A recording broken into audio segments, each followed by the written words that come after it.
Hello!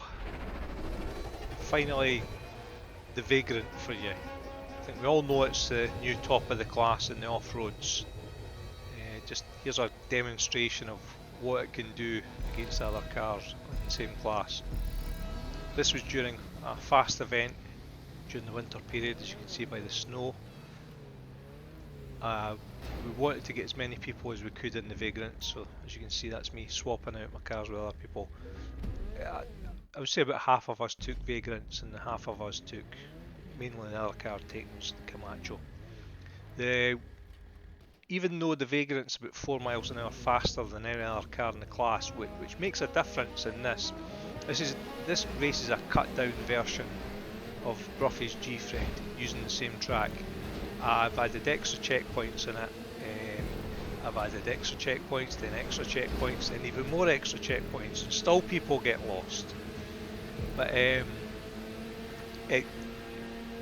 avoids the quarry and it avoids the airport jump and starts just as you split off to go on the hot lap route.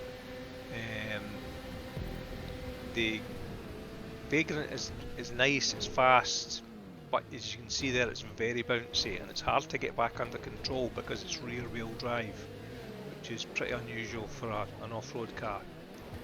I tested it before, so I knew it would get up Chiliad in this race, but you have to keep the momentum of the car, which is often an issue with any car if you're doing a G-Fred.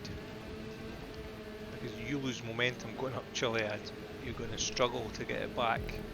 As you can see, a lot of things weren't going right for me in this race, and fast crew are generally used to racing non-contact. As you can see here, I got wrecked a couple of times.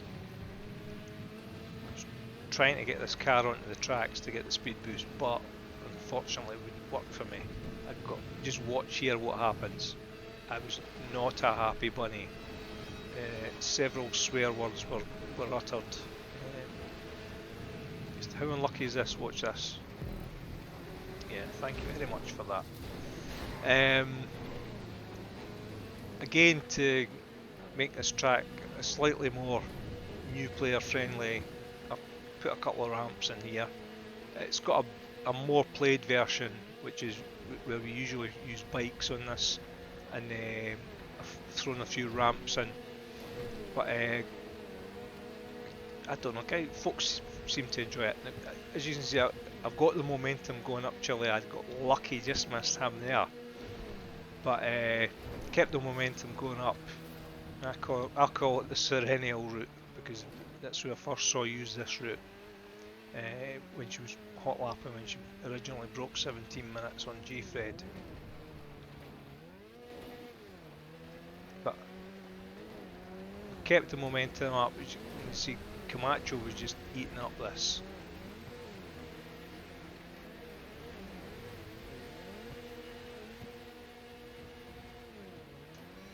But slow and careful up here. Have to keep the finger off the power all the time. It's easy to just put the accelerator down to full, and then it causes more problems than it tends to help. Again, who would park there? I mean, thanks a lot. And again, if I was salty like a more well-known friend, I could have got quite upset there.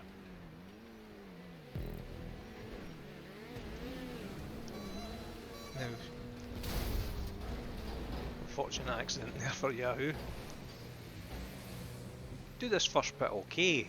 I've got the car under control.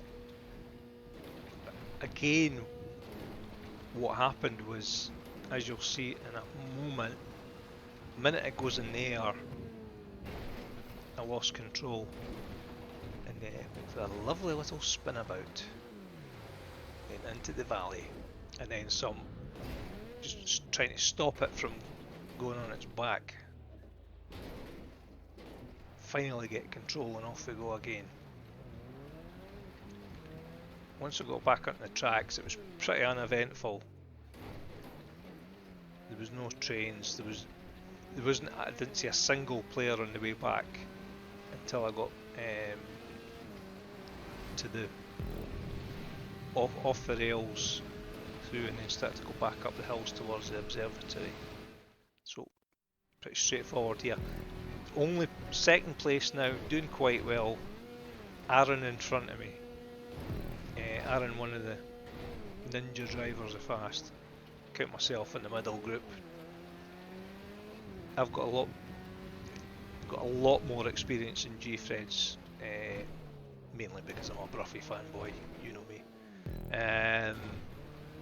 Unfortunately though, my wife won't let me play the PC past 9 o'clock on a Sunday night when Bruff does G-Freds, so very, very rarely get the opportunity to actually take part in a live one. Again, lost control there. It's nice spin.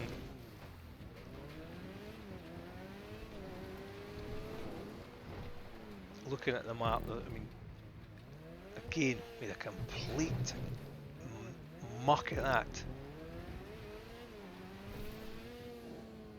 Somebody not far behind me, I think it was Yahoo. Aaron's gone at this point. I put a road section in. Again, the main problem I had with this race is people getting lost. People not being able, knowing what to do to get from the beach to the island. So in the bike version of it, there's a big ramp, and you can glide the bikes in. But with this, I've removed the ramp obviously, and put a long and winding road with slowdown strips in it, and it's basically to get people finished, because you can finish these races in 10-12 minutes. The bike one, I think the record is 6 minutes. Again, put parachute and road lines to help identify the route better for people. You were finishing the races in like 6-7 minutes in the bike races, and you're sitting there for 10 minutes for the rest of the people to finish because they couldn't work out what route to use. So that's the main reason I put all these checkpoints in. Not for me, for let's call them the noobs. Let's be nice. Another mess up there. Again, the Vagrant, very bouncy when it hits the air, and it spins really easily. As usual, the challenge if you watch Bruffy here is getting that right parachute line. Again, I threw a boost in at the top here because the off-roads are so much slower than standard cars, just to get you that leap up into the air. Got a nice exit. And I think I'm free and clear here. I think, well, I can vaguely see, if you look closely down onto the road section. Again, adding a road out to the island in the middle, which gives people the opportunity for a much shorter swim.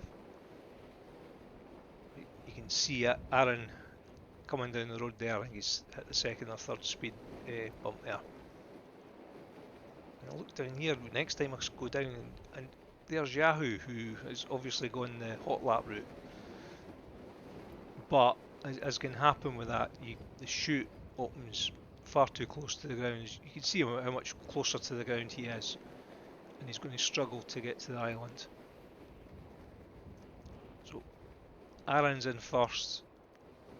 Toxis is still swimming, and I'm just hoping I can get to that top part of the island. So I'm happy I've got second, but it's my track, and as is the case, if it's my track, I don't like to really finish in the top three. Not that that happens often anyway. So out we come. There's the fireworks. And I thought it was an enjoyable race, and I think people responded well to it, and it was more exciting. It's obviously a lot better in the snow as well. So thanks for watching, folks. I'll see you in the next one. Cheers.